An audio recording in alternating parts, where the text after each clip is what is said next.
السلام علیکم عدیل فائنڈرز کے ویورز اینڈ آنے والے نیوز سبسکرائبرز۔ خواب میں بچھو دیکھنا اور اس خواب کی مکمل تعبیریں اسلامی خوابوں کی تعبیر۔ حضرت ابن سیرین رحمۃ اللہ علیہ نے فرمایا ہے کہ خواب میں بچھو ضعیف دشمن ہے کہ لوگوں کو سناتا ہے اور اس کے نزدیک دوست اور دشمن برابر ہے۔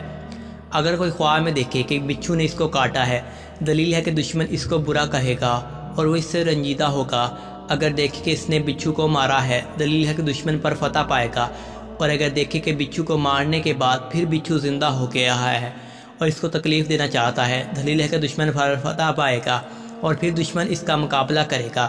اور اگر دیکھے کہ اس کے ہاتھ میں بچھو ہے، دلیل ہے کہ وہ مردم ازر ہوگا اور لوگوں کے پیچھے سے برا کہے گا اور لوگوں کو اسکیق دوسروں سے پھنسا کر فتنہ ڈالے گا۔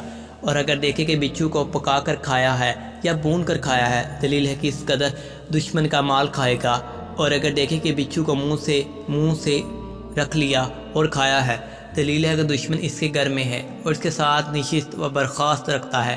اور اگر دیکھے کہ بچھو اس کے کپڑے میں ہے تو بھی یہی تعویل ہے۔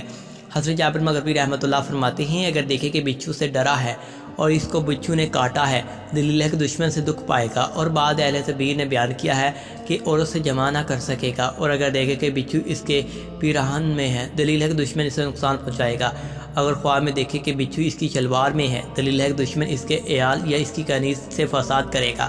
حضرت جعفر صادق علیہ السلام نے فرمایا ہے کہ خواب میں بچھو کا دیکھنا 3 وجہ پر ہے: دشمن پر، حسد پر، عیب چینی کرنے والے پر ہوتا ہے۔